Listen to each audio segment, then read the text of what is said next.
Welcome to rhythm of learning. ശബ്ദവും പ്രകാശവും എന്ന് പറയുന്ന ഒരു ടോപ്പിക് നമുക്ക് ഫിസിക്സിന്റെ ഭാഗമായിട്ട് പഠിക്കാനുണ്ട് അല്ലെ.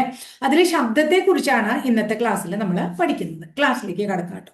ശബ്ദത്തെ കുറിച്ചുള്ള പഠനത്തെ നമ്മൾ എന്താ വിളിക്കുക? അക്വാസ്റ്റിക്സ് എന്നാ വിളിക്കുക. എന്താ വിളിക്കുക? അക്വാസ്റ്റിക്സ് കേട്ടോ. അപ്പൊ ശബ്ദത്തെ കുറിച്ചുള്ള പഠനത്തിനെ അക്വാസ്റ്റിക്സ് എന്ന് വിളിക്കുന്നു. പഠിച്ചു വെക്കുക. ശബ്ദത്തെ കുറിച്ചുള്ള പഠനം എന്താണ്? അക്വാസ്റ്റിക്സ് ആണ്. ഇനി നമ്മള് എങ്ങനെയാ ശബ്ദം ഉണ്ടാവണേ? രണ്ട് വസ്തുക്കൾ തമ്മിലുള്ള കമ്പനം മൂലം, വസ്തുക്കളുടെ കമ്പനം മൂലമാണ് എന്തുണ്ടാവുന്നത്? ശബ്ദങ്ങൾ ഉണ്ടാവുന്നത്. ഇനി ശബ്ദ തരംഗങ്ങൾ എന്ത് തരംഗങ്ങളാണ് എന്ന് പരീക്ഷയ്ക്ക് ചോദിക്കാറുണ്ട്. ശബ്ദ തരംഗങ്ങളെ നമ്മൾ അനുദൈർഘ്യ തരംഗങ്ങൾ എന്ന് വിളിക്കുന്നു. അപ്പൊ ശബ്ദ തരംഗങ്ങൾ എന്ത് തരംഗങ്ങളാണ്? അനുദൈർഘ്യ തരംഗങ്ങളാണ്. ഇനി ശബ്ദത്തിന്റെ തീവ്രത അളക്കുന്ന യൂണിറ്റിന്റെ പേര് ഡെസിബൽ എന്നാണ്. ശബ്ദ തീവ്രത അളക്കുന്ന യൂണിറ്റ് ഏതാണ്? ഡെസിബൽ ആണ്. ക്ലിയർ ആയോ നിങ്ങൾക്ക്? അപ്പൊ ഒന്നുകൂടെ പറഞ്ഞേ. ശബ്ദത്തെ കുറിച്ചുള്ള പഠനത്തെ അക്വാസ്റ്റിക്സ് എന്ന് വിളിക്കുന്നു. ശബ്ദത്തെ കുറിച്ചുള്ള പഠനത്തെ നമ്മൾ എന്താ വിളിക്കണേ? അക്വാസ്റ്റിക്സ് എന്നാ വിളിക്കണേ. ഒന്നും കൂടെ ഞാൻ എഴുതാം, ക്ലിയർ ആയിട്ടില്ലെങ്കിൽ. ശബ്ദത്തെ കുറിച്ചുള്ള പഠനത്തെ നമ്മൾ വിളിക്കുന്നു അക്വാസ്റ്റിക്സ് എന്ന് വിളിക്കുന്നു. ശബ്ദത്തെ കുറിച്ചുള്ള പഠനം അക്വാസ്റ്റിക്സ് ആണ്. ഭൗതിക വസ്തുക്കളുടെ കമ്പനം മൂലമാണ് ശബ്ദം ഉണ്ടാകുന്നത്. ശബ്ദ തരംഗങ്ങൾ അനുദൈർഘ്യ തരംഗങ്ങളാണ്. ശബ്ദത്തിന്റെ തീവ്രത അളക്കുന്ന യൂണിറ്റിനെ നമ്മൾ ഡെസിബൽ എന്ന് വിളിക്കുന്നു. ഒരു സെക്കൻഡില് ഒരു വസ്തുവിനുണ്ടാകുന്ന കമ്പനങ്ങളുടെ എണ്ണത്തെ എന്ത് വിളിക്കുന്നു? പരീക്ഷയ്ക്ക് ചോദിച്ചിട്ടുണ്ട്. ഒരു സെക്കൻഡിൽ ഒരു വസ്തുവിന് ഉണ്ടാകുന്ന എന്താണ്? ഒരു വസ്തുവിന് ഉണ്ടാകുന്ന കമ്പനങ്ങളുടെ എണ്ണത്തെ എന്ത് വിളിക്കുന്നു? ആവൃത്തി എന്ന് വിളിക്കുന്നു. എന്താ വിളിക്കണേ? ആവൃത്തി. ഈ ആവൃത്തിയുടെ യൂണിറ്റ് PSCക്ക് വളരെ ഇഷ്ടമുള്ള ഒരു ചോദ്യമാണ്. ആവൃത്തിയുടെ യൂണിറ്റിനെ നമ്മൾ ഹെർട്സ് എന്ന് വിളിക്കുന്നു. ആവൃത്തിയുടെ യൂണിറ്റ് എന്താണ്? ഹെർട്സ് ആണ്. അപ്പൊ ഒരു സെക്കൻഡിൽ വസ്തുവിനുണ്ടാകുന്ന കമ്പനങ്ങളുടെ എണ്ണമാണ് ആവൃത്തി. ആവൃത്തിയുടെ യൂണിറ്റ് ഹെർട്സ് ആണ് അല്ലെ. ആവൃത്തിയുടെ യൂണിറ്റ് എന്ന് പറയുന്നത് ഹെർട്സ് ആണ്. ഇനി മനുഷ്യരില് ശബ്ദം വരുന്ന തൊണ്ടയിൽ നിന്നാണ് അല്ലെ. ആ മനുഷ്യരിൽ ശബ്ദം പുറപ്പെടുവിക്കുന്ന തൊണ്ടയിലെ ആ ഭാഗത്തെ നമ്മൾ വിളിക്കുന്നത് ലാരിംഗസ് എന്നാണ്. തൊണ്ടയിലെ ആ ഭാഗം, ശബ്ദം വരുന്ന തൊണ്ടയിലെ ആ ഭാഗത്തെ നമ്മൾ എന്ത് വിളിക്കുന്നു? ലാരിംഗസ് എന്ന് വിളിക്കുന്നു. ഇനി ശബ്ദം എങ്ങനെയാ സഞ്ചരിക്കുക? ശബ്ദ തരംഗങ്ങൾക്ക് സഞ്ചരിക്കാൻ മാധ്യമം ആവശ്യമാണോ അല്ലേ? ചോദിക്കാറുണ്ട്. ശബ്ദ തരംഗങ്ങൾക്ക് സഞ്ചരിക്കാൻ എന്ത് വേണം? മാധ്യമം വേണം. മാധ്യമം ആവശ്യമാണ്. അപ്പൊ അതിനർത്ഥം ശൂന്യതയിൽ കൂടെ ശബ്ദം എന്തില്ല?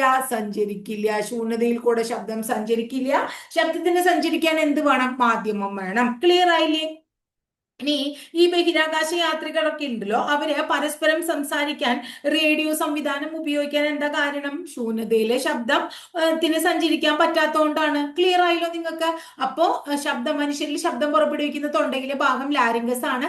ശബ്ദത്തിന് സഞ്ചരിക്കാൻ മാധ്യമം വേണം. ശൂന്യതയിലൂടെ ശബ്ദം സഞ്ചരിക്കില്ല. ഇനി വായുവിലൂടെ ശബ്ദത്തിന്റെ പ്രവേഗം എത്രയാണ്? വായുവിലൂടെ ശബ്ദം സഞ്ചരിക്കുമ്പോ ശബ്ദത്തിന്റെ പ്രവേഗം എത്രയാണ് എന്ന് ചോദിച്ചു കഴിഞ്ഞാൽ 340 മീറ്റർ പെർ സെക്കൻഡ് ആണ്. ചോദിച്ചിട്ടുണ്ട്. വായുവിലൂടെയുള്ള ശബ്ദത്തിന്റെ പ്രവേഗം 340 മീറ്റർ പെർ സെക്കൻഡ് ആണ്. ഇനി നമുക്ക് മനുഷ്യന്മാര് കേൾക്കുക എങ്ങനെയുള്ള ശബ്ദങ്ങളാണ്? മനുഷ്യന്റെ ശ്രവണ പരിധിയെ കുറിച്ച് പരീക്ഷയ്ക്ക് ചോദിക്കാറുണ്ട്. മനുഷ്യന്റെ ശ്രവണ പരിധി എന്താണ് എന്ന് ചോദിച്ചു കഴിഞ്ഞാൽ നമുക്ക് 20 ഹെർട്സ് എന്താണ്? 20 ഹെർട്സ് 20 ഹെർട്സിനും 20,000 ഹെർട്സിനും 20,000 ഹെർട്സിനും ഇടയിലുള്ള ശബ്ദം മാത്രമേ പറ്റുള്ളൂ കേൾക്കാൻ. 20,000 ഹെർട്സിന് വേണമെങ്കിൽ 20 കിലോ ഹെർട്സ് എന്ന് പറയാം കേട്ടോ. 20 കിലോ ഹെർട്സ് അങ്ങനെ പറഞ്ഞാലും ശരിയാണ്. അപ്പൊ 20 ഹെർട്സിനും 20,000 ഹെർട്സിനും ഇടയിലുള്ള ശബ്ദങ്ങളാണ് മനുഷ്യനെ കേൾക്കാൻ പറ്റുക. ഇനി ഈ 20 ഹെർട്സിനും താഴ്ന്ന ശബ്ദത്തെ, 20 ഹെർട്സിനേക്കാൾ താഴ്ന്ന ശബ്ദത്തെ നമ്മൾ ഇൻഫ്രാസോണിക് ശബ്ദം എന്ന് വിളിക്കുന്നു. ഇൻഫ്രാസോണിക്. അപ്പൊ 20 ഹെർട്സിനേക്കാൾ താഴെയുള്ളത് എന്താണ്? ഇൻഫ്രാസോണിക് ആണ്. 20,000 ഹെർട്സിനേക്കാൾ മുകളിലുള്ളത് അൾട്രാസോണിക് ആണ്. എന്താണ്? അൾട്രാസോണിക് ശബ്ദങ്ങളാണ്. അപ്പൊ 20 ഹെർട്സിനേക്കാൾ മുകളിലുള്ളത് 20 കിലോ ഹെർട്സിനേക്കാൾ മുകളിലുള്ളത് അൾട്രാസോണിക്കും 20 ഹെർട്സിനേക്കാൾ താഴെയുള്ളത് ഇൻഫ്രാസോണിക്കുമാണ്. ഇനി ശബ്ദത്തെക്കാൾ 2 ഇരട്ടി വേഗതയിൽ സഞ്ചരിക്കുന്നത്, ശബ്ദത്തെക്കാൾ 2 ഇരട്ടിയിൽ വേഗതയെ സൂചിപ്പിക്കുന്നത് സൂപ്പർസോണിക് സോണിക് എന്നാണ്. ശബ്ദത്തേക്കാൾ രണ്ടിരട്ടി വേഗതയാണെങ്കിൽ അതിനെ നമ്മൾ എന്ത് വിളിക്കും? സൂപ്പർ സോണിക് എന്ന് പറയും. ശബ്ദത്തേക്കാൾ രണ്ടിരട്ടി വേഗതയാണെങ്കിൽ സൂപ്പർ സോണിക് എന്നാ പറയാ. ക്ലിയർ ആയോ മക്കളെ? ഇനി ശബ്ദത്തേക്കാൾ 5 ഇരട്ടി വേഗതയാണെങ്കിലോ, 5 ഇരട്ടി വേഗതയാണെങ്കിലോ അത് ഹൈപ്പർസോണിക് ആവും. ശബ്ദത്തേക്കാൾ 5 ഇരട്ടി വേഗതയാണെങ്കിൽ ഹൈപ്പർസോണിക്, ശബ്ദത്തേക്കാൾ 2 ഇരട്ടി വേഗതയാണെങ്കിൽ നമ്മൾ എന്ത് പറയും? സൂപ്പർ സോണിക് എന്ന് പറയും കേട്ടോ. ഇനി ശബ്ദം ഏറ്റവും വേഗത്തിൽ ഏത് മാധ്യമത്തിലൂടെയാണ് സഞ്ചരിക്കുക? ഏറ്റവും വേഗത്തിൽ സഞ്ചരിക്കുക ഖരാവസ്ഥയിലാണ്, ഖരപദാർത്ഥങ്ങളിലൂടെയാണ്. അതിൽ തന്നെ PSC എപ്പോഴും ഉത്തരം കൊടുക്കാറുള്ളത് സ്റ്റീൽ എന്നാണ്. സ്റ്റീലിൽ കൂടെയാണ് ശബ്ദം ഏറ്റവും വേഗതയിൽ സഞ്ചരിക്കുക എന്നാ പറയാ.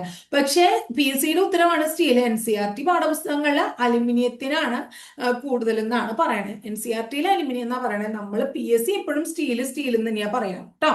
ഇനി ശബ്ദത്തിനപ്പോ വേഗത കുറഞ്ഞ വേഗത കൂടിയ മാധ്യമം ഖരമാണെങ്കിൽ വേഗത കുറഞ്ഞ മാധ്യമം എവിടെയാണ്? ശബ്ദത്തിന് ഏറ്റവും വേഗത കുറഞ്ഞ മാധ്യമം ഏതാണ്? വാതകമാണ്. ശബ്ദത്തിന് ഏറ്റവും വേഗത കുറഞ്ഞ മാധ്യമം വാതകം. അപ്പൊ എന്താ പറഞ്ഞ? ശബ്ദത്തെ കുറിച്ചുള്ള പഠനം അക്വാസ്റ്റിക് ആണ്. വസ്തുക്കളുടെ കമ്പനം കൊണ്ടാണ് ശബ്ദം ഉണ്ടാകുന്നത്. ശബ്ദതരംഗങ്ങളെല്ലാം അനുദൈർഘ്യ തരംഗങ്ങളാണ്. ശബ്ദത്തിന്റെ തീവ്രത അളക്കാൻ ഡെസിബൽ ഉപയോഗിക്കുന്നു. ഒരു സെക്കൻഡിൽ ഒരു വസ്തുവിനുണ്ടാകുന്ന കമ്പനങ്ങളുടെ എണ്ണത്തെ ആവൃത്തി എന്ന് വിളിക്കുന്നു. ആവൃത്തിയുടെ യൂണിറ്റ് ഹെർട്സ് ആണ്. മനുഷ്യരില് ശബ്ദം പുറപ്പെടുവിക്കുന്ന തൊണ്ടയിലെ ഭാഗത്തെ ലാരിംഗസ് എന്ന് വിളിക്കുന്നു. ശബ്ദത്തിന് സഞ്ചരിക്കാൻ മാധ്യമം വേണം. ശൂന്യതയിൽ കൂടെ ശബ്ദം സഞ്ചരിക്കില്ല. വായിലൂടെയുള്ള ശബ്ദത്തിന്റെ പ്രവേഗം എന്ന് പറയുന്നത് 340 മീറ്റർ പെർ സെക്കൻഡ് ആണ്. മനുഷ്യന്റെ ശ്രവണ പരിധി 20 ഹെർട്സിനും 20,000 ഹെർട്സ് അല്ലെങ്കിൽ 20 കിലോ ഹെർട്സിനും ഇടയിലാണ്. 20 ഹെർട്സിനേക്കാൾ താഴെയുള്ളതിനെ ഇൻഫ്രാസോണിക് എന്നും 20,000 ഹെർട്സിനേക്കാൾ മുകളിലുള്ളതിനെ അൾട്രാസോണിക് ശബ്ദം എന്നും വിളിക്കുന്നു. ശബ്ദത്തെക്കാൾ 2 ഇരട്ടി വേഗതയിൽ സൂചിപ്പിക്കുന്നത് എന്താണ്? സൂപ്പർ സോണിക് ആണ്. ശബ്ദത്തെക്കാൾ 5 ഇരട്ടി വേഗതയെ സൂചിപ്പിക്കുന്ന ഹൈപ്പർസോണിക് ആണ്. ശബ്ദത്തിന് വേഗത കൂടുതൽ ഖരാവസ്ഥയിലാണ്. അതിൽ തന്നെ സ്റ്റീലിലാണ്. വേഗത കുറവ് എവിടെയാണ്? വാതകാവസ്ഥയിലാണെന്ന് മനസ്സിലാക്കുക. ഇനി മനസ്സിലായില്ലേ?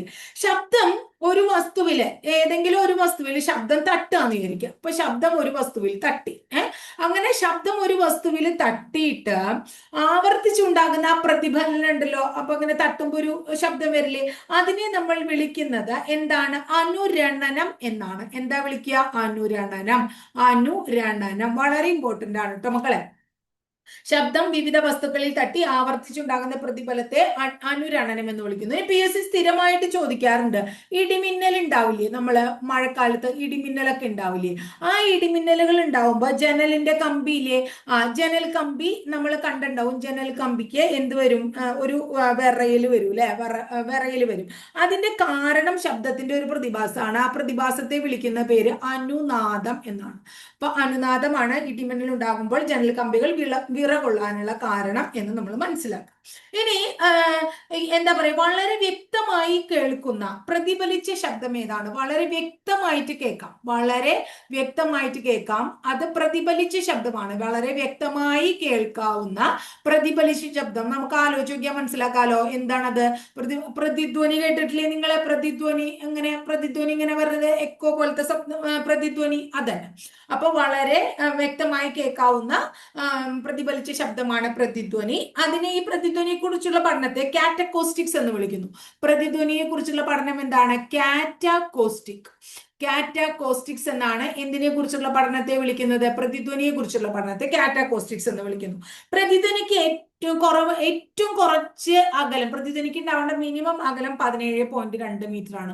പ്രതിധ്വനിക്ക് ഉണ്ടാകുന്ന ഏറ്റവും കുറഞ്ഞ അകലം 17.2. ഈ സിനിമാ തിയേറ്റർ ഒക്കെ ഉണ്ടല്ലോ, അവിടെയൊക്കെ നമ്മൾ ഭിത്തി ശ്രദ്ധിച്ചിട്ടുണ്ട്, ഭയങ്കര പരിപരുത്തതായിരിക്കും. അത് എന്താ കാരണം ചോദിക്കാറുണ്ട്. പ്രതിധ്വനി ഒഴിവാക്കാനാണ്.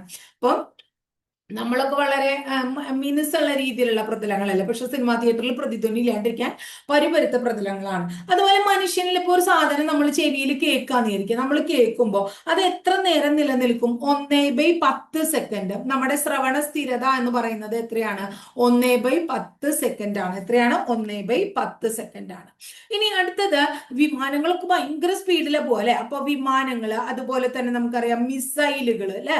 മിസൈലുകൾ, ഇതിന്റെയൊക്കെ വിമാനങ്ങളുടെയും മിസൈലുകളുടെയും ഒക്കെ വേഗത രേഖപ്പെടുത്താൻ നമ്മൾ ഒരു യൂണിറ്റ് ഉപയോഗിക്കും. ആ യൂണിറ്റിന്റെ പേര് എന്താന്ന് ചോദിച്ചാൽ നമ്മൾ മാക്ക് നമ്പർ എന്നാ പറയാ. പരീക്ഷയ്ക്ക് ചോദിച്ചിട്ടുണ്ട് കേട്ടോ. വിമാനങ്ങളുടെയും അതുപോലെ തന്നെ മിസൈലുകളുടെ ഒക്കെ വേഗത രൂപപ്പെടുത്താൻ മാക്ക് നമ്പർ പറയുന്നു. ഈ ഒരു മാക്ക് നമ്പർ നമ്മൾ നേരത്തെ പറഞ്ഞ 340 മീറ്റർ പെർ സെക്കൻഡ്. നമ്മൾ 340 മീറ്റർ പെർ സെക്കൻഡ് നേരത്തെ പറഞ്ഞില്ലേ? എന്താന്ന് പറഞ്ഞു നമ്മള്?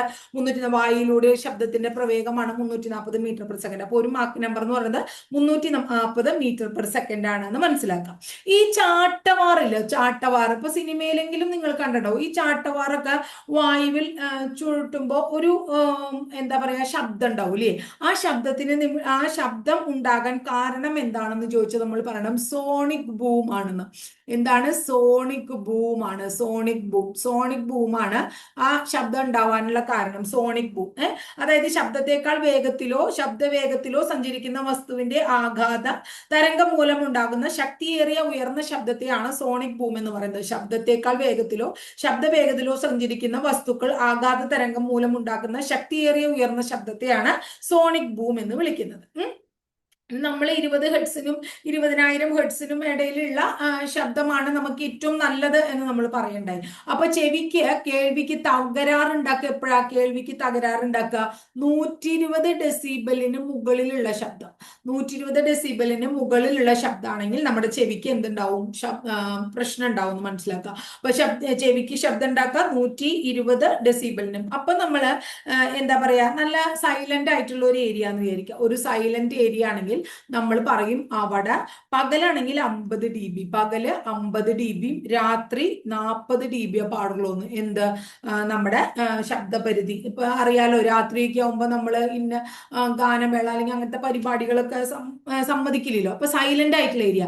ഇനി പാർപ്പിട മേഖലകളിൽ എങ്ങനെയാണെങ്കിൽ പാർപ്പിട മേഖലകളിൽ പകൽ 55 dB വരെ ആവാം, രാത്രി 45 dB വരെ ആവാം. 45 dB കേട്ടോ.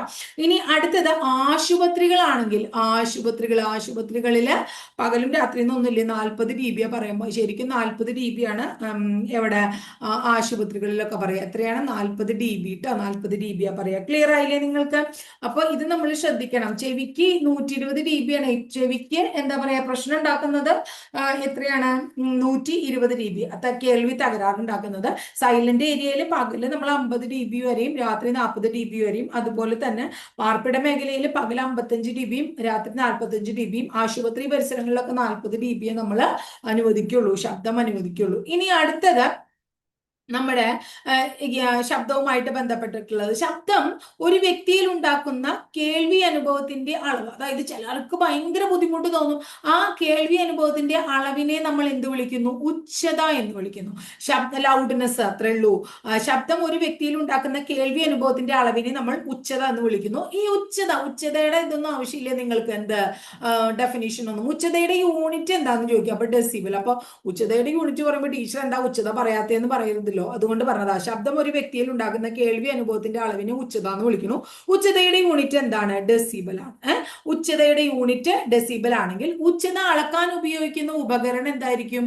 ഡെസിബൽ മീറ്റർ ആയിരിക്കും. എന്താണ് ഡെസിബൽ മീറ്റർ? അതാണ് ഉച്ചത അളക്കാൻ ഉപയോഗിക്കുന്ന ഉപകരണം. എന്താണ്? ഡെസിബൽ മീറ്റർ ആണ്. ക്ലിയർ ആയില്ലേ? ഉച്ചത അളക്കാൻ ഉപയോഗിക്കുന്ന ഉപകരണം ഡെസിബൽ മീറ്റർ ആണ്. ഇത്രയും കാര്യം ക്ലിയർ ആയോ? ഇനി സ്ഥിരമായിട്ട് പരീക്ഷയ്ക്ക് കുറച്ച് ചോദ്യങ്ങൾ ചോദിക്കാറുണ്ട്. അതായത് ജലത്തിനടിയിലെ ശബ്ദം. അതാണ് കുറച്ച് ചോദ്യങ്ങൾ, അങ്ങനെ PSC ചോദിക്കുന്ന ചോദ്യങ്ങൾ ഞാൻ പറയണ കേട്ടോ. ജലത്തിനടിയിലെ ശബ്ദം കേൾക്കുന്നതിനായിട്ട് ജലത്തിനടിയിലെ ശബ്ദം കേൾക്കാൻ നമ്മൾ ഒരു ഉപകരണം ഉപയോഗിക്കും. അതേതാണ്? ഹൈഡ്രോഫോൺ. ജലത്തിനടിയിലെ ശബ്ദം കേൾക്കാൻ ഉപയോഗിക്കുന്ന ഉപകരണത്തെ ഹൈഡ്രോഫോൺ എന്ന് പറയുന്നു. ജലത്തിനടിയിലെ ശബ്ദം കേൾക്കാൻ ഉപയോഗിക്കുന്ന ഉപകരണം എന്താണ്? ഹൈഡ്രോഫോൺ ആണ്. വിമാനത്തിന്റെ വേഗത അളക്കാൻ ഉപകരണം. വിമാനത്തിന്റെ വേഗത അളക്കുന്ന ഉപകരണത്തിന് വിളിക്കുന്ന പേരെന്താണ്? ടാക്കോമീറ്റർ. എന്താണ്? ടാക്കോമീറ്റർ. ഇതൊക്കെ പരീക്ഷയ്ക്ക് ചോദിക്കുന്ന ചോദ്യങ്ങളാണ് കേട്ടോ. വിമാനത്തിന്റെ വേഗത അളക്കുന്ന ഉപകരണം ടാക്കോമീറ്റർ. ഇനി അപ്പൊ സാധാരണ വാഹനങ്ങളുടെ വേഗതയാണെങ്കിലോ? സാധാരണ വാഹനങ്ങളുടെ വേഗതയാണെങ്കിൽ നമ്മൾ എന്ത് പറയും? സ്പീഡോമീറ്റർ. സാധാരണ വാഹനങ്ങളുടെ വേഗതയാണെങ്കിൽ സ്പീഡോമീറ്റർ എന്ന് പറയും. സ്പീഡോമീറ്റർ. മനസ്സിലായില്ലേ കൃത്യമായിട്ട്? ഇനി അടുത്തത് നമ്മളോട് ചോദിക്കാറുള്ളത് ശബ്ദ തരംഗങ്ങളെ വൈദ്യുത സ്പന്ദനങ്ങളാക്കി മാറ്റുന്ന ഉപകരണം. ശബ്ദത്തെ ഇത് മുമ്പ് നമ്മൾ പഠിച്ചിട്ടുണ്ട്. ശബ്ദത്തെ വൈദ്യുത സ്പന്ദനങ്ങളാക്കി മാറ്റുന്ന ഉപകരണത്തിന് വിളിക്കുന്ന പേരാണ് മൈക്രോഫോൺ. എന്താണ്? മൈക്രോഫോൺ. ശബ്ദത്തെ വൈദ്യുത സ്പന്ദനങ്ങളാക്കി മാറ്റുന്ന ഉപകരണമാണ് എന്ത്? മൈക്രോഫോൺ ട്ടോ. ഇനി ശബ്ദം ഉപയോഗിച്ച് ദൂരം അളക്കുന്ന ഉപകരണം. ഈ ശബ്ദം ഉപയോഗിച്ച് ശബ്ദം യൂസ് ചെയ്തുകൊണ്ട് നമുക്ക് എന്ത് ചെയ്യാം? ദൂരം അളക്കാം. ശബ്ദം ഉപയോഗിച്ച് ദൂരം അളക്കുന്ന ഉപകരണത്തിനെ നമ്മൾ വിളിക്കുന്നത് സോണാർ എന്നാണ്. എന്താണ്? സോണാർ. SONAR. സോണാർ അല്ലെ? സോണാർ ആണ്. കടലിന്റെ ആഴം അളക്കുന്നതിനുള്ള ഉപകരണവും ഏത് തന്നെയാണ്? സോണാർ ആണ്. അപ്പോ ശബ്ദം ഉപയോഗിച്ച് ദൂരം അളക്കുന്ന ഉപകരണം, കടലിന്റെ ആഴം അളക്കുന്നതിനുള്ള ഉപകരണം ഒക്കെ സോണാർ തന്നെയാണ്. സൗണ്ട് നാവിഗേഷൻ ആൻഡ് റേഞ്ചിങ് എന്നാണ് സോണാറിന്റെ പൂർണ്ണ രൂപം. Sound navigation and ranging. ഈ സോണാറിൽ അൾട്രാസോണിക് തരംഗങ്ങളാണ് ഉപയോഗിക്കുന്നത്. എന്താണ്? അൾട്രാസോണിക് ആണ് എവിടെ ഉപയോഗിക്കുന്നത്? സോണാറിൽ ഉപയോഗിക്കുന്നത്. അപ്പൊ വവ്വാലും ഡോൾഫിനൊക്കെ ഇല്ലേ? വവ്വാല്, ഡോൾഫിൻ എന്നീ ജീവികൾ അൾട്രാസോണിക് സൗണ്ട് പുറപ്പെടുവിക്കാനുള്ള കഴിവുണ്ട്. അപ്പൊ അൾട്രാസോണിക് സൗണ്ട് പുറപ്പെടുവിക്കാൻ കഴിവുള്ള ജീവികൾ ഏതൊക്കെയാണ്? വവ്വാലും അതുപോലെ തന്നെ എന്താണ്? ഡോൾഫിനൊക്കെയാണ്. അപ്പൊ നമ്മൾ എന്താ പറഞ്ഞ? ഉച്ചതയുടെ യൂണിറ്റ് ഡെസിബൽ ആണ്. ഉച്ചത അളക്കുന്നതിനുള്ള ഉപകരണം ഡെസിബൽ മീറ്റർ ആണ്. ജലത്തിനടിയിലെ ശബ്ദം കേൾക്കുന്നതിന് ഉപയോഗിക്കുന്ന ഉപകരണം ഹൈഡ്രോഫോൺ ആണ്. ഇനി അതുപോലെ തന്നെ വിമാനങ്ങളുടെ വേഗത അളക്കുന്ന ഉപകരണം ഏതാണ്? ടാക്കോമീറ്റർ ആണ്. ഇനി വാഹനങ്ങളുടെ വേഗത അളക്കുന്നത് സ്പീഡോമീറ്റർ ആണ് അല്ലെ? ശബ്ദ തരംഗങ്ങളെ വൈദ്യുത സ്പന്ദനങ്ങളാക്കി മാറ്റുന്നത് മൈക്രോഫോൺ ആണ്. ഇനി അടുത്ത എന്താ നമ്മൾ പറഞ്ഞത്?